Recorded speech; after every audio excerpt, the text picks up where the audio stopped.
Assalamualaikum warahmatullahi wabarakatuh. Waalaikumsalam warahmatullahi wabarakatuh.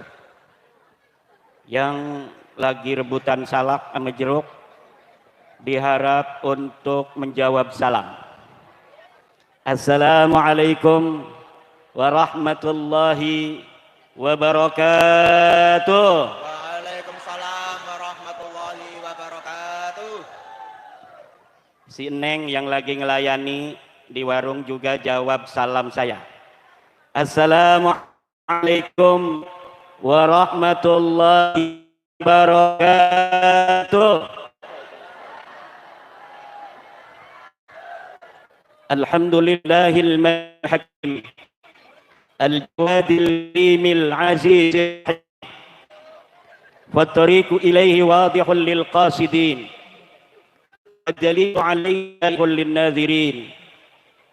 Wassalatu wassalamu ala sayyidina Muhammadin wa ala alihi wa ashabihi at-tayyibin at-tahirin. Allahumma ij'alna wa auladana wa azwajana wa dhurriyyatina wa tullabana wa tullabana wa tullabana min ulaikal muqarrabin wal ulama'il 'amilin ar-rasikhin al-'abidin az-zahidin al-mutawadi'in المفتوحين المرزوقين المحبوبين المجاهدين الطاهرين.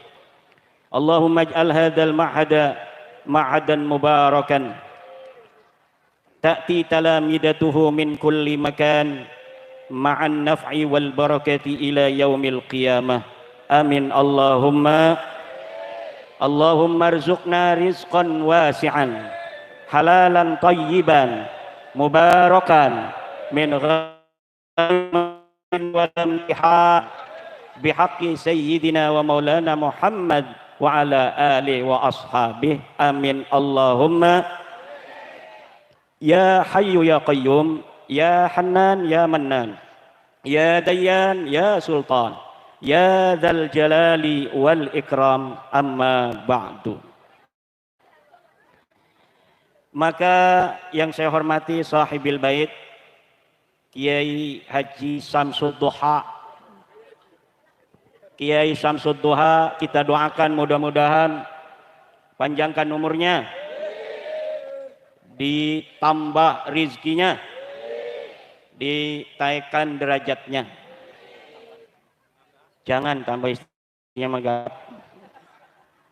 Juga yang saya hormati pimpinan pusat Perjuangan Wali Songo Indonesia Kiai Haji Riyad Mustafa dari Sragen, pimpinan wilayah PWI LS Jawa Tengah Kiai Salim, Ketua PWI LS Kabupaten Grobogan, Panglima Laskar PWI LS Grobogan Gus Jibril, juga hadir dari Ngawi, guru kita dari Ngawi, Kang Mas Kamal, moga-moga panjang umur, sehat badan, tambah gemuk, amin. Sahabat-sahabat Banser yang luar biasa malam hari ini mengawal saya dari mulai pintu gerbang sampai ke Pondok Sohibul Hajah, Sohibul Bait, dan seluruh para kiai-kiai yang hadir, yang tidak dapat saya sebutkan satu persatu. Bapak Wakil Bupati Grobogan yang telah memberikan sambutan, Bapak Camat, Bapak Kapolsek, Bapak dan Ramil, ibu-ibu, baik ibu-ibu yang pakai kudung kuning maupun kudung coklat, kudung merah, kudung belang-belang, semuanya yang saya cintai. Tidak lupa saya ucapkan terima kasih kepada ibu-ibu yang lagi ngulek. Moga-moga barokah, banyak duitnya. Amin ya Allah ya Rabbal. Malam hari ini acara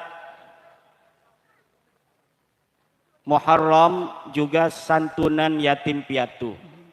Ibu, Bu, kalau kita bicara tentang bulan Muharram, Artinya kita bicara tentang hijrahnya Nabi Muhammad. Kalau kita bicara tentang hijrahnya Nabi Muhammad, berarti kita bicara tentang perjuangan Nabi Muhammad dalam bagaimana menyebarkan agama Islam yang penuh tantangan dan rintangan. Nabi Muhammad dalam menyebarkan agama Islam tidak hanya lurus laksana lidi, tidak hanya naik laksana asap, tapi penuh dengan kelokan-kelokan tajam dan jalan-jalan dua bersimpang. Banyak yang harus dilalui oleh baginda Nabi sampai akhirnya agama Islam menyebar mulai dari Mekah, kemudian ke Madinah Al-Munawwarah, ke Habasyah, terus menyebar ke seluruh Jazirah Arabia, menyeberang ke Yaman, kemudian menyeberang ke Eropa, menyeberang ke Afrika, akhirnya sampailah di Nusantara. Islam sampai di Pulau Sumatera pertama kali pada abad ketiga Hijriah. Kemudian dengan berjalannya waktu, Islam ini sampai ke Pulau Jawa. Pertama di pantai-pantai utara, dari Banten sampai ke Tuban, ke Gresik. Kemudian sampailah di negeri kita yang tercinta, Grobogan wa ahlaha. Ya Grobogan wa ahlaha. Ya Grobogan wa ahlaha. Ya Grobogan wa ahlaha. Jangan ya Tarim wa ahlaha. Ya Grobogan wa ahlaha. Orang Grobogan lebih mulia dari orang Tarim, kok kita ngomong-ngomong Tarim. Orang Grobogan lebih mulia dari orang Nabi Muhammad dan sahabat sampai hijrah ke Madinah. Kenapa Nabi Muhammad sampai hijrah ke Madinah? Padahal negeri Mekah adalah tempat Nabi Muhammad dilahirkan, tempat Nabi Muhammad dibesarkan, tempat Nabi Muhammad mendapatkan belayan bunda, tempat Nabi Muhammad bermain dengan teman-temannya. Tapi kenapa negeri Mekah yang sangat dicintai oleh baginda Nabi Muhammad kemudian tega, rela ditinggalkan oleh Nabi Muhammad dan sahabatnya? Harta para sahabat ada di Mekah, keluarga para sahabat ada di Mekah, teman-temannya ada di Mekah. Tapi kenapa para sahabat Nabi dan Nabi Muhammad rela untuk meninggalkan Mekah, tempat yang ia cintai dengan sepenuh hati, dengan sepenuh jiwa? Jawabannya adalah karena ingin menyebarkan agama Allah, karena memenuhi kewajiban perintah Allah untuk menyebarkan agama Islam, menyebarkan kebenaran risalah Allah. Sampai Nabi Muhammad kadang-kadang menangis di kota Madinah karena saking rindunya ke tanah Mekah. Tapi rindu yang begitu tinggi yang dialami Rasulullah untuk kota kelahirannya Mekah tidak menghalangi teguhnya Rasulullah untuk berada di Madinah sampai wafatnya demi menyebarnya agama Islam sampai di Purwodadi, Grobogan ini. Nabi Muhammad diancam di kota Mekah akan dibunuh. Nabi lagi salat di Ka'bah, lagi sujud, dilempar kotoran binatang, kotoran onta. Nabi Muhammad tidak marah. Nabi Muhammad terus melakukan sholat, menyempurnakan sholatnya. Kemudian Ibunda Juwairiyah memanggil Fatimah.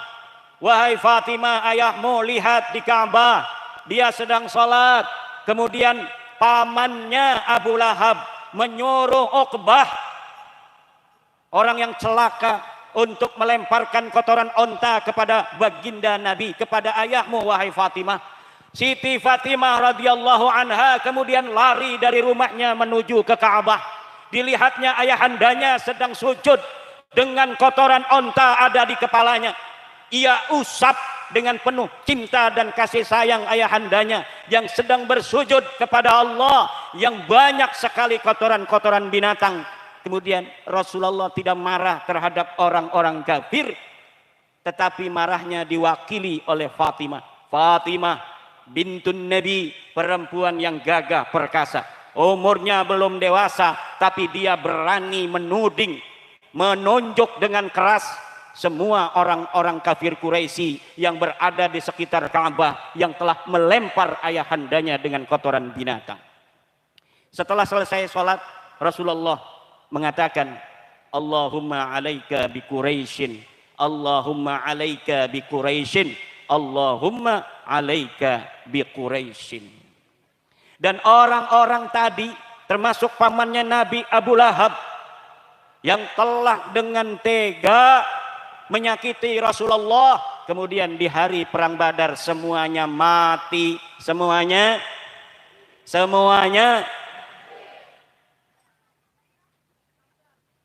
Kemudian Nabi Muhammad juga didatangi oleh pamannya Abu Talib. Kata pamannya, wahai keponakanku, sekarang aku tidak kuat lagi untuk menjagamu. Orang-orang kafir Quraisy telah datang kepadaku. Kalau aku tidak menyerahkan dirimu, maka mereka sendiri yang akan membunuhmu. Apa jawaban Rasulullah ketika pamannya Abu Talib mengatakan demikian? Ya ammi, law wada'u asy-syamsa fi yamini wal qamara fi shimali ala an atruqa hadzal amra ma taraktuhu. Wahai pamanku, kalau mereka meletakkan matahari di tangan kananku, meletakkan bulan di tangan kiriku, agar aku meninggalkan dakwah menuju jalan Allah kepada orang-orang kafir itu, ma taraktu, maka aku tidak akan meninggalkan dakwah di jalan Allah ini. Ini juga yang terjadi dengan perjuangan Wali Songo Indonesia. Semakin ancaman datang, semakin tekanan menjelang, PWILS bukan tambah gentar, tapi tambah berani dan maju ke depan, pantang mundur ke belakang.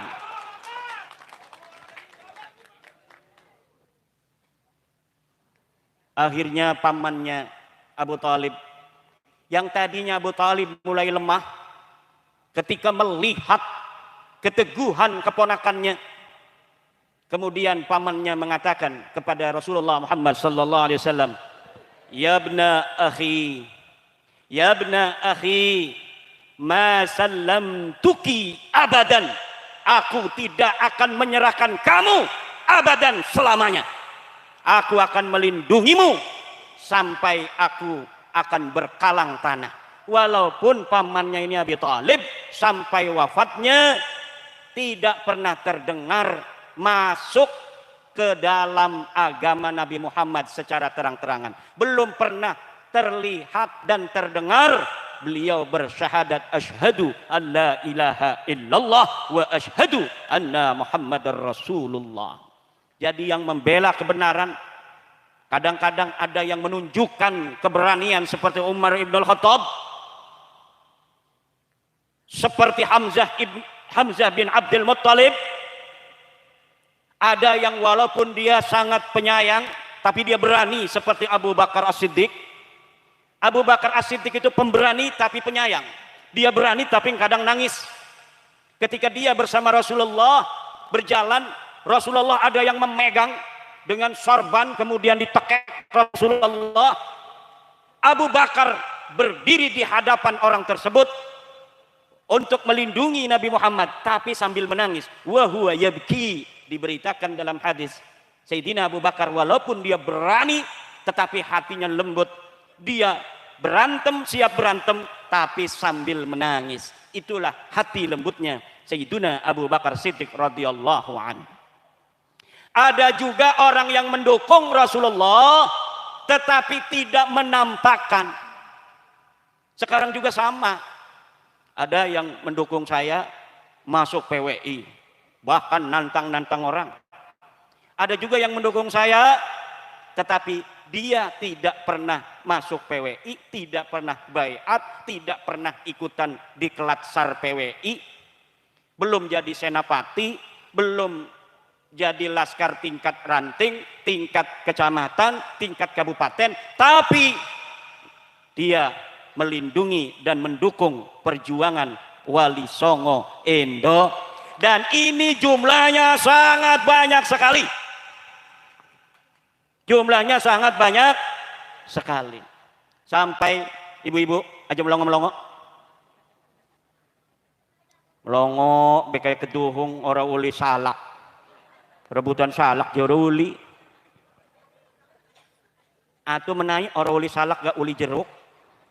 Ora uli maning. Menai ora uli jeruk gak uli pringe. Ora uli maning. Pring mah khusus kena banser kok. Udah dipegangin aja sama banser. Sama PW itu.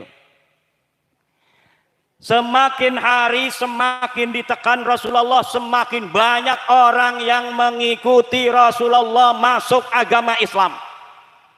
Akhirnya Abu Jahal, Abu Lahab, Abu Gosok, semua abu-abu itu membuat sebuah rencana baru.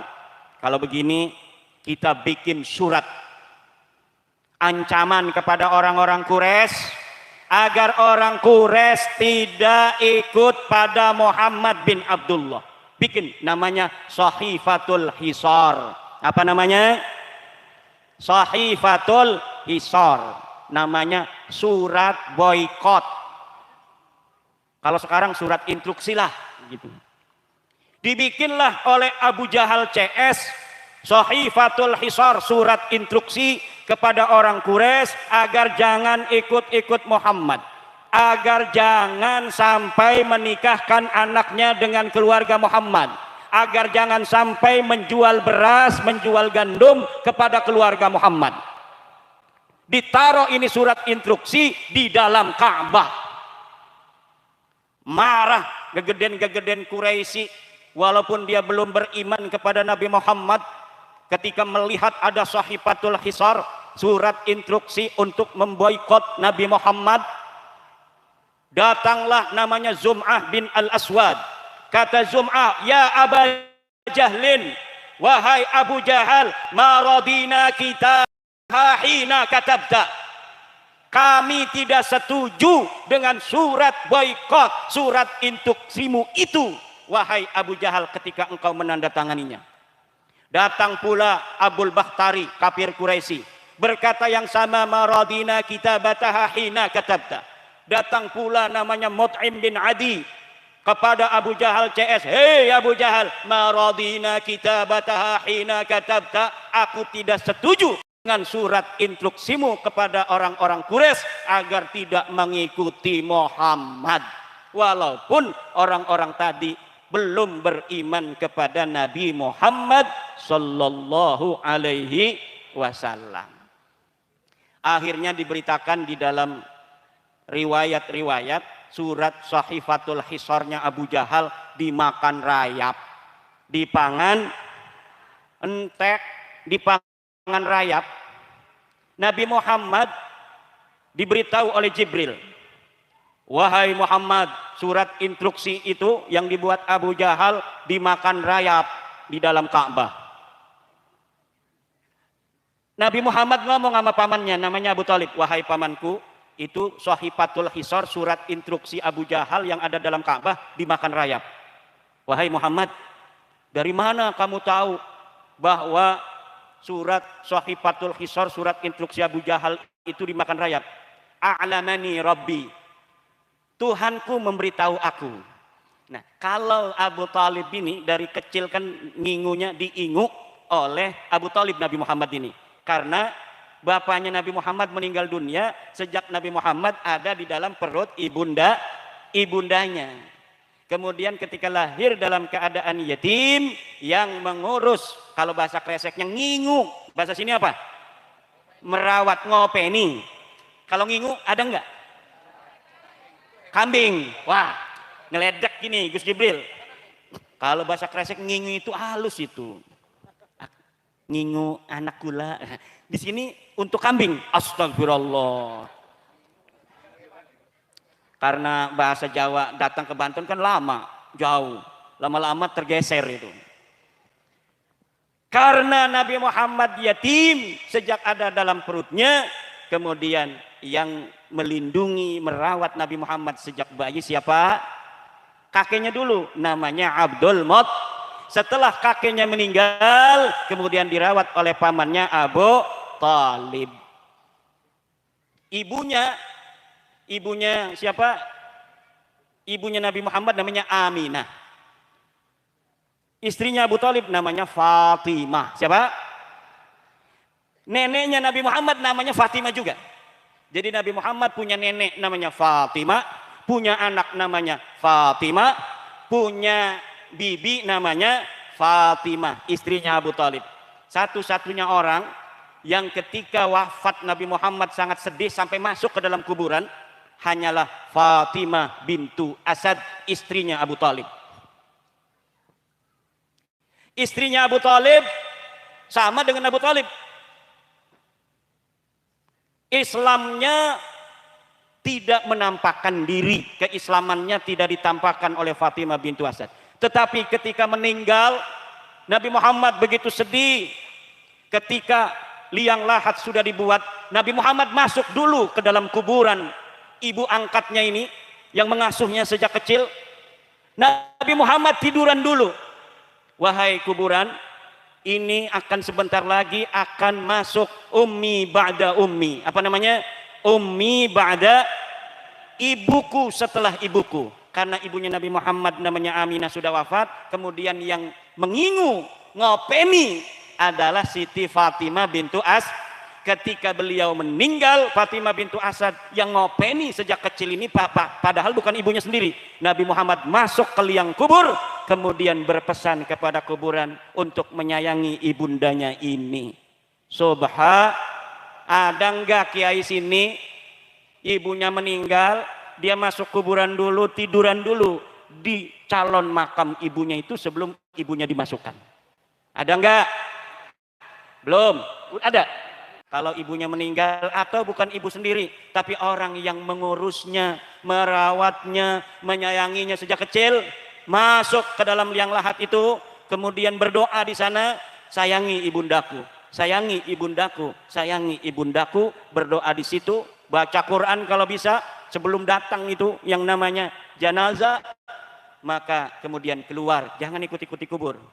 Keluar, setelah itu berdoa lagi, talqin. Itulah yang diajarkan oleh baginda Nabi Muhammad, padahal bukan ibu sendiri. Bayangkan kalau ibu sendiri masih hidup ketika Nabi Muhammad sudah dewasa, kemudian ibunya wafat, lebih kasih sayang Nabi Muhammad pasti kepada ibundanya ketika meninggal dunia.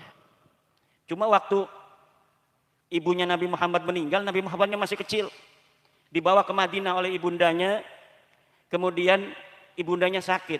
Sebelum sakit, ibundanya mengatakan kepada Nabi Muhammad bahwa engkau akan menjadi kekasih Allah, utusan Allah, akan mendapat amanah dari Allah Subhanahu wa taala.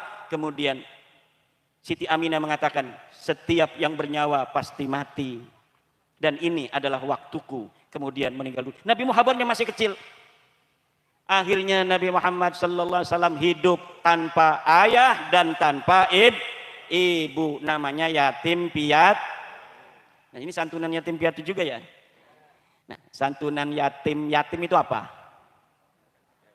Bapaknya sudah meninggal. Al yatimu fil insani man mata abuhu, wa fil hayawani man mata ummuhu, wa fit tuyuri man mata ahadu abawaihi. Yang namanya yatim kalau kepada orang yang mati bapaknya, kalau hewan yang mati ibunya. Kenapa hewan itu yang mati ibunya? Karena bapaknya kadang-kadang banyak juga dia, kadang-kadang bapaknya enggak tanggung jawab. Jadi yang mati ibunya itulah kalau hewan yang menjadi atau anaknya disebut hewan yatim. Walid tuyuri, dan khusus bagi burung yang disebut yatim, man mata ahadu abawaihi, atau yang mati salah satunya. Jadi baik bapaknya maupun ibunya mati salah satunya, itu bisa disebut yatim. Kenapa kalau burung begitu? Karena burung suaminya bertanggung jawab. Karena burung itu suaminya bertanggung.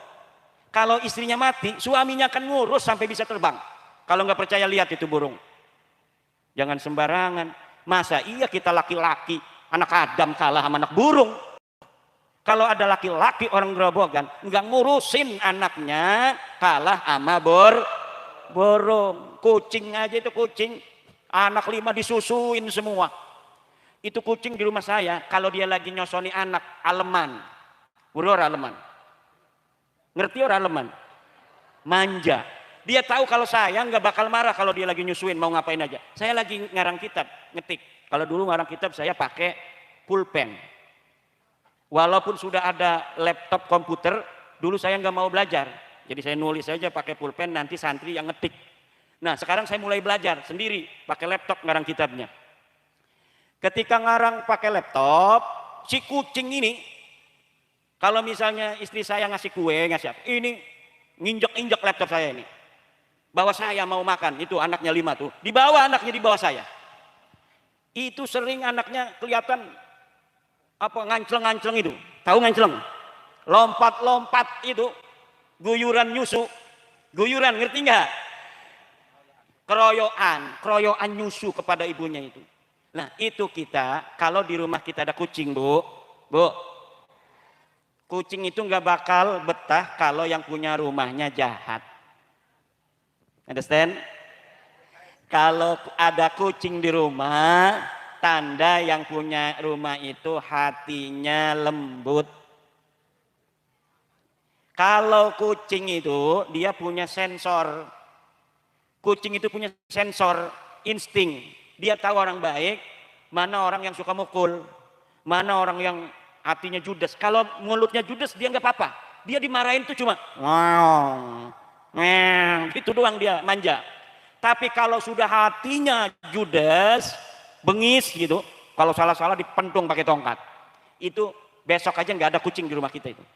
Dia juga akan ngasih tahu pada teman-temannya, pasukan kucing-kucing itu jangan masuk rumah itu, orang jahat ahli neraka itu katanya.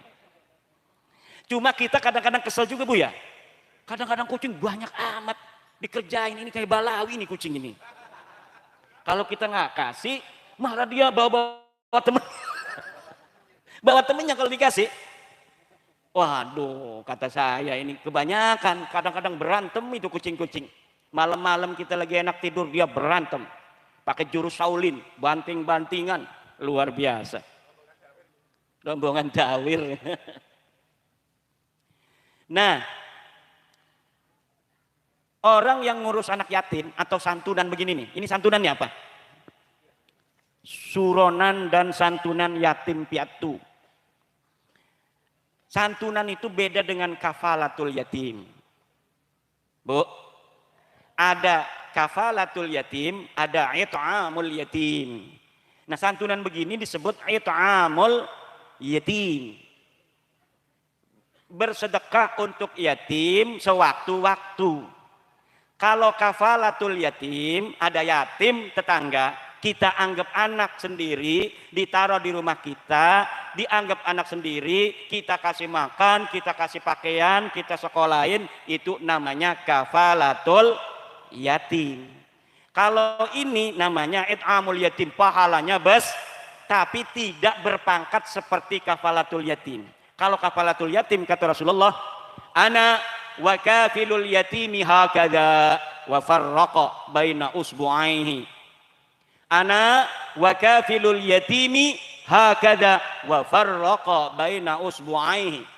Aku dan orang yang ngurus anak yatim di dalam surga fil jannah itu hakadha, seperti ini, dekat sekali. Jadi Nabi itu nanti di surganya satu kapling, satu komplek dengan orang-orang yang ngurus anak yatim. Ada yang janda ngurus anak yatim, anak suaminya, itu namanya kafilul yatim juga. Yang ngurus anak suaminya dia kafilul yatim. Hati-hati itu, amanah itu. Kalau bapaknya punya harta, dibagi dulu hartanya. Warisan buat kita 1/8, asobahnya sisanya untuk anak kita.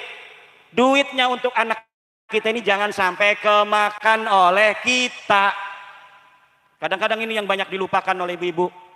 Suaminya mati, kadang-kadang punya sawah, kadang-kadang punya mobil, kadang-kadang punya motor, dia urusin aja itu anaknya, tapi belum jelas bagian dia berapa, bagian anaknya berapa datang ke Kiai Samsu, atau kalau nggak ada Kiai Samsu lagi jalan-jalan Kiai Filter atau Kiai Super. Kalau Kiai Samsu lagi nggak ada. Suami saya meninggal, ini anaknya 2, punya peninggalan suami saya dari harta dia khusus sebuah motor. Dari kerja bersama ini punya celengan 30 juta. Saya dagang bakpia, suami saya kerja nyangkul. Kalau ada uangnya suka dicelengin. Ini hasil berdua, namanya pekaya gonogini. Oh, kata Kiai Samsu, ini dibagi 2, yang gonogini ini yang harta dia sebelum kawin dengan kamu. Ini nggak bisa dibagi karena ini harta dia, udah masukin ke harta warisan. Nanti yang bagi 2 itu separohnya dimasukkan ke harta tirkah. Apa namanya? Tirkah. Nanti dari harta tirkah ini setelah ibu dapat separoh itu buat ibu khusus, dapat lagi dari harta tirkah ini 1/8. Berapa? 1/8. Kalau suami ibu itu punya ibu, kasih ibunya 1/6. Kalau punya bapak, kasih bapaknya. Nanti sisanya buat anak. Banyak itu sisanya buat anak itu. Alhamdulillah. Walaupun anak kita masih bayi, tapi kita harus punya catatan. Harta anak saya ini, anak yatim nih, misalnya 20 juta. Harta sayanya yang hasil dari bagi gonogini itu misalnya 30 juta. Lalu bagaimana ngurus anaknya itu? Pakai harta anak itu nggak apa-apa untuk dia khusus, tapi jangan sampai kemakan oleh kita. Understand? Karena kalau anak yatim itu punya harta dari warisan bapaknya, maka ibunya nggak wajib menyantuni dari hartanya, cukup dari hartanya anak ini. Harus dicatetin dong, berapa ngasih uang terus dicatetin. Nggak apa-apa, walaupun habis untuk dia. Tapi kalau kemakan oleh kita, namanya kita akilu malil yatim, memakan harta anak. Banyak orang makan harta anak yatim itu bukan panti asuhan, tapi ibunya, pamannya, neneknya makan harta anak. Makanya harus datang pada kiai kalau suaminya meninggal. Mau suaminya meninggal? Dapat duit. Kalau suaminya meninggal, datang ke kiai, baik hartanya sedikit maupun hartanya banyak. Karena sedikit banyak haram itu sama saja. Mau dia punya motor doang, datang ke Kiai Salim, suami saya meninggal, ini anaknya 2, berapa bagiannya? Motor apa? Motor Vario, tahun 2021, udah 4 tahun, paling harganya itu 15 juta. Apalagi hartanya? Nggak ada, dia itu ke rumah saya bawa kolor doang. Ya udah, berarti itu hartanya cuma motor itu doang. 15 juta dibagi, tetap harus dibagi waris. Harus tetap dibagi waris. Walaupun hartanya cuma Vario 1. Itu kiai saya dulu meninggal, piring-piring peninggalan semuanya ditirkah, dibagi waris. Sesuai dengan ilmu faraid. Karena itulah ada keadilan yang datang dari Allah Subhanahu wa Ta'ala. Semuanya sudah jelas di dalam Al-Quran. Ibu bapak hadirin ma'asyiral muslimin rahimakumullah. Nah, hari Asyura tadi ya. Hari Asyura itu ibu, kalau dulu di kampung saya bikin bubur. Buburnya namanya bubur suro. Warnanya merah putih. Bubur sumsum. Warnanya apa? Merah putih. Kenapa? Karena dulu di tanggal 10 Muharram, hari Asyura, cucu asli Rasulullah dibunuh oleh orang-orang namanya Sayyiduna Husain radhiyallahu. Kan Nabi Muhammad punya anak siapa? Fatimah. Fatimah punya anak 2 laki-laki, namanya siapa? Hasan dan Husain. Sebenarnya 3, namanya Muhsin satunya. Muhsinnya meninggal waktu kecil. Jadi Hasan, Husain. Ini Hasan dibunuh oleh orang jahat juga, tapi diracun. Kalau Husain dibunuhnya ini ditipu. 80 orang melawan 4.000 orang. Jadi di tengah jalan ada 4.000 pasukan Yazid bin Muawiyah. Siapa namanya? Yazid bin Muawiyah. Masih sepupu dengan Rasulullah, sepupu jauh. Berarti Yazid dengan apa namanya ini Sayyidina Husain ini masih sepupu juga. Sepupu jauh, sepupu 7 atau 6 itu. Tapi tega kemudian pasukannya membunuh Sayyidina Husain. Sayyidina Husain adalah cucu asli Rasulullah. DNA-nya J1. DNA-nya J1 sudah diteliti oleh para ahli. Keturunannya yang ngaku keturunan Nabi itu, yang garis laki-laki sampai sekarang DNA-nya harus sama J1. Kalau hari ini ada orang ngaku keturunannya, pas diperiksa darahnya, DNA-nya bukan J1, itu cucu itu cucu tidak aspal, palsu bener ini mah. Ini Kibin ini yang ngomong aspal nih. Kibin ini. Kalau yang D itu mustahil. Bukan lagi zon. Mungkin cucu Nabi keimad, jangan sembarangan. Enggak bakal. Saya pastikan secara ilmiah enggak bakal. Balawi yang haplogrupnya G itu Kabib cucu Nabi, enggak bakal. Mustahil. Apa hukumnya? Mustahil sebagai cucu Nabi. Ya udah segitu aja itu mah. Ini lagi ngomong Sayyidina Husain. Ini Gus Jibril maunya saya ngomong begitu aja. Saya udah capek ngomongin nasab aja. Udah selesai Gus Jibril. Nasab udah selesai. Bahwa para Kabib Baklawi itu bukan cucu Nabi. Kalau dia mau masih ngaku sekarang biarin aja namanya ngaku. Ibu juga bisa aja ngaku. Saya cucunya Nabi Adam, boleh.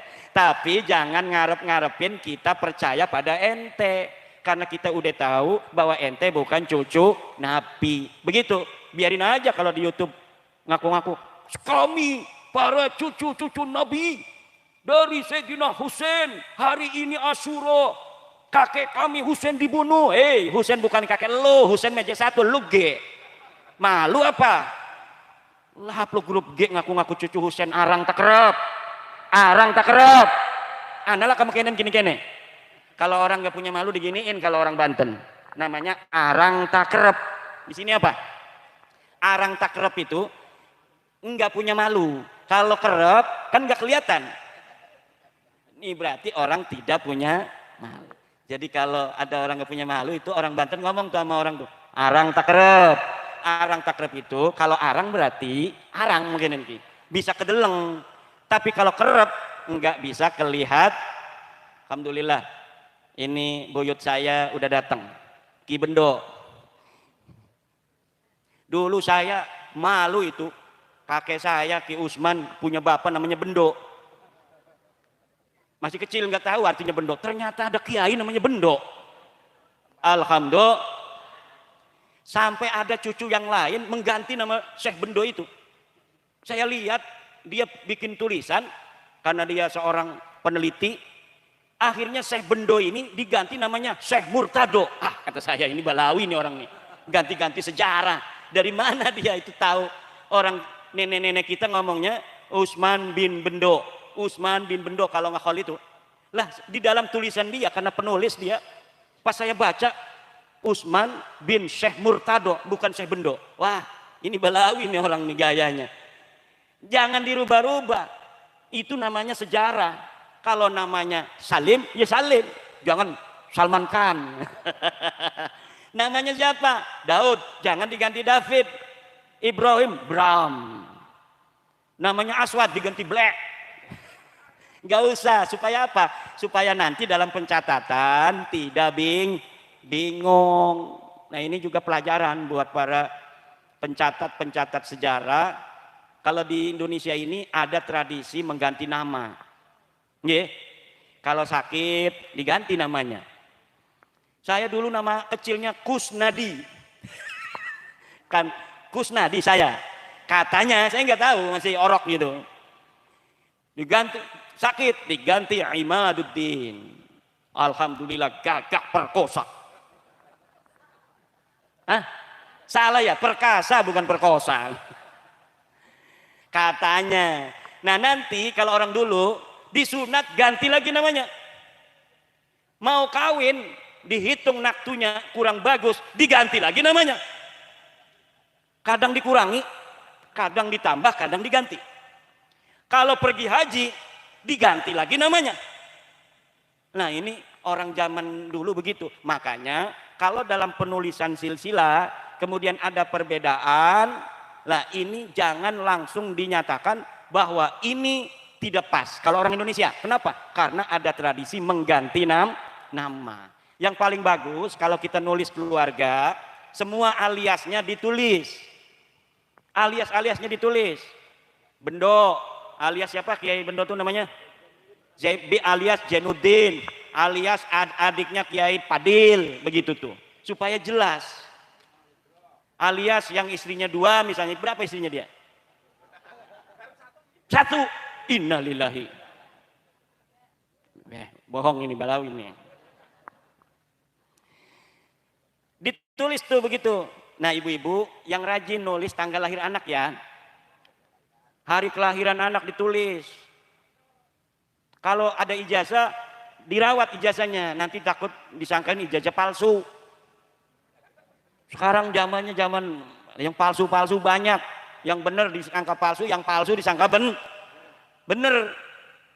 Jangan sembarangan dengan klaim. Klaim orang, oh saya cucu Nabi. Buktikan dulu. Mana tes DNA-nya, mana kitab-kitabnya. Nggak usah pakai kitab, husnudon aja. Siapa orang yang mengikuti Al-Quran, kata Taufik Segaf, tidak mengikuti habaib, sesat. Kiai mengikuti Quran, tidak mengikuti Habib, sesat. Dulu, sekarang Taufik Segaf nggak berani. Diam aja. Gini amat nasib gua kayaknya. Gara-gara Gus Jibril Grobogan ini. Beda sekarang gayanya udah beda. Dulu pang aingna. Dulu apa? Pang aingna. Ngertiin tuh pang aingna? Pang akunya. Aku yang paling hebat, paling mulia. Belum tahu kalau orang Grobogan dulu orang paling mulia di dunia. Betul?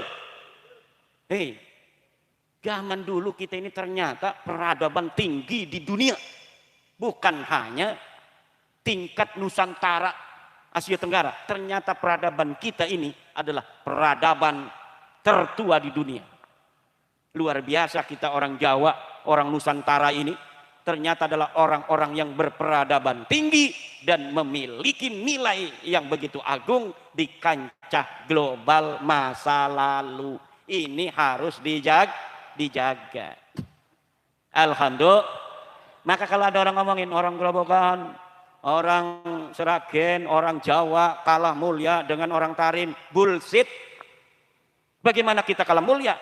Kita kaya raya, ada beras banyak, ada kali, ada buah-buahan, segala buah-buahan ada di kita. Di sana nggak ada apa-apa, kok lebih mulia dia daripada kita? Berarti bohong. Kita yang lebih mulia, kita yang lebih barokah. Betul apa tidak? Wih, doanya kalau doa di Tarim akan dikabulkan, kalau doa di Grobogan nggak dikabulin. Bohong. Buktinya di sana ngedoa pengen punya rumput susah. Sini kita ngedoa Allahumma langsung banyak makanan, banyak minuman, betul? Orang pinter banyak, ngarang kitab banyak, yang hartanya berlimpah ruah juga banyak. Jangan mau dibohongin. Kita lebih rendah, kita yang lebih mulia. Lu mau apa? Ngadu apa dengan kamu? Mau ngadu apa? Ngadu perkaya-kaya antara Grobogan dengan Tarim, kayaan Grobogan. Betul? Ngadu ilmu banyak di Jawa. Yang pinter, orang Jawa lebih pinter. Satu Syekh Nawawi lebih hebat, lebih utama dari seluruh ulama-ulama Balawi. Gak ada yang bisa ngalahin Syekh Nawawi karangannya. Syekh Nawawi orang Jawa punya kitab Marah Labid Tafsir Munir, punya kitab Faqih Nihayatul Zain, punya kitab Faqih Tausih Ibnu Qasim, punya kitab Nurul Zalam, punya kitab segala-gala, 100 kitab. Satu saja itu, jangan ngalahin kiai yang lain. Mahfud Termas, Syahril Bangkalan, Syekh Masari. Satu aja dulu Syekh Nawawi, bisa nggak ngalahin? Nggak bakal bisa. Nggak bakal bisa. Wih, gimana nanti kualat? Nggak bakal kualat. Kualat sama sama Balawi kelewat apa? Mereka cucu Nabi, saya udah tahu mereka bukan cucu Nabi, nggak bakal kelewat. Apa grupnya G kok bukan G1? Saya tahu kitabnya nggak nyambung, keturunannya putus. Kemudian mau kualat dari mana? Kalau dia mau kualat sama saya.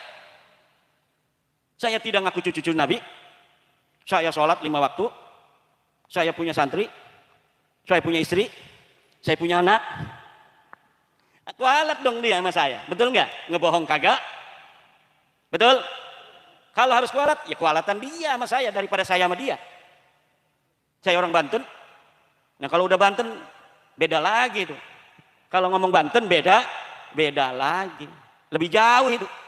Tarim sama Banten itu. Jauh sekali. Ibu ketawa aja lihat saya. Ini sombong kayak ini.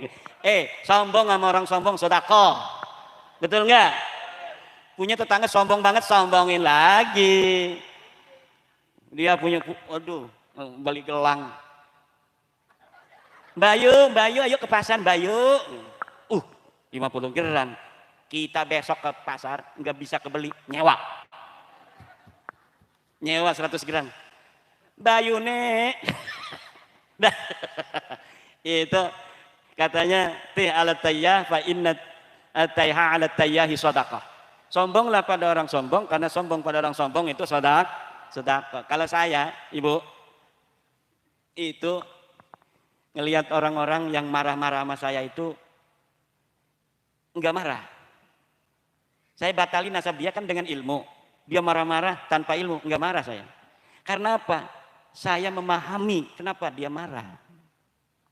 Saya paham kenapa dia marah. Wajar manusia itu begitu. Cuma PWI ini yang nggak paham-paham. Ada orang marah lagi dia tambah marah.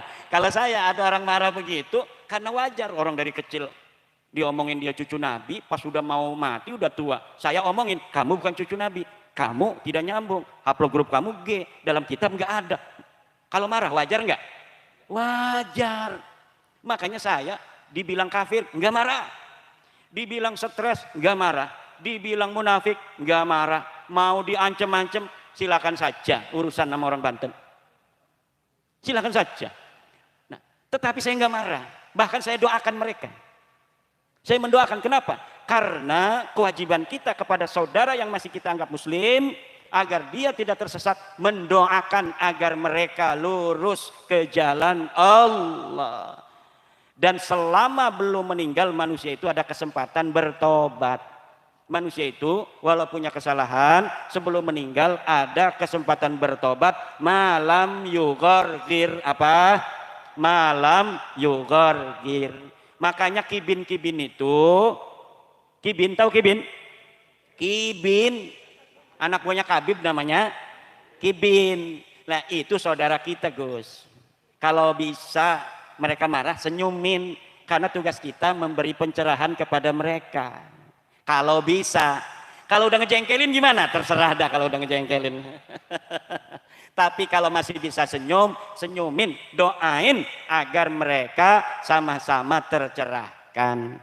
Ibu bapak hadirin, ma'asyiral muslimin rahimakumullah, mari dengan semangat Muharram ini di pondok pesantren Kiai Syamsud Duha ini dan Badrud Duja. Ini namanya harusnya Syamsud Duha Badrud Duja.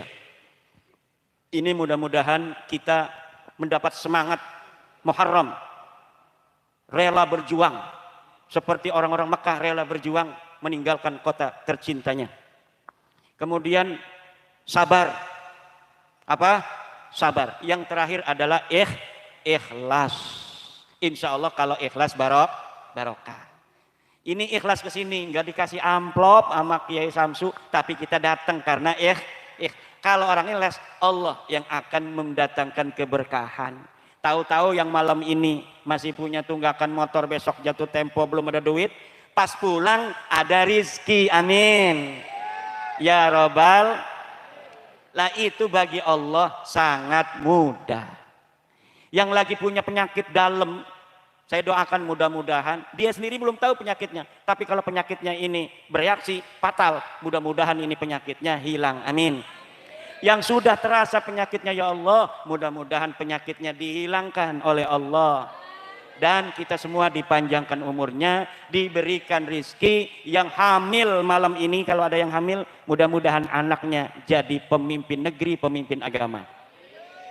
Dan semoga kita dan seluruh bangsa Indonesia menjadi bangsa yang cerdas, bangsa yang tidak mau direndahkan bangsa lain, bangsa yang tidak mudah ditipu, bangsa yang akan menjadi pemimpin di negeri sendiri, Indonesia. Kita doakan juga pemimpin-pemimpin kita, itu lagi pada cengker aja di atas tuh. Pemajulan, ngapain pemajulan? Kita udah nyolok, betul? Hormati dong, suara orang yang telah menyoblos. Kalau nanti mau tarung aja nanti 2029. Nanti kalau pemajulan pendukungnya yang dimajulin marah. Nanti terjadi adu domba. Nanti kalau sudah adu domba tidak tentram, tidak damai, pada cengker sedulur. Maka kita berdoa agar pemimpin-pemimpin kita di atas, baik yang jadi presiden, wakil presiden, pensiunan jenderal, diberikan kesadaran oleh Allah hanya memikirkan bagaimana supaya bangsa Indonesia ini menjadi makmur dan sejahtera. Jangan memikirkan kepentingan pribadinya saja dan golongannya, tapi bagaimana mengangkat harkat derajat kita, rakyat Indonesia. Wallahu huwal muwaffiqu ila aqwamit thoriqin. Wassalamualaikum warahmatullahi wabarakatuh. Warahmatullahi wabarakatuh. Hadirin hadirat rahimakumullah, kasuwun panjenengan sedaya pinarak rumiyin keranten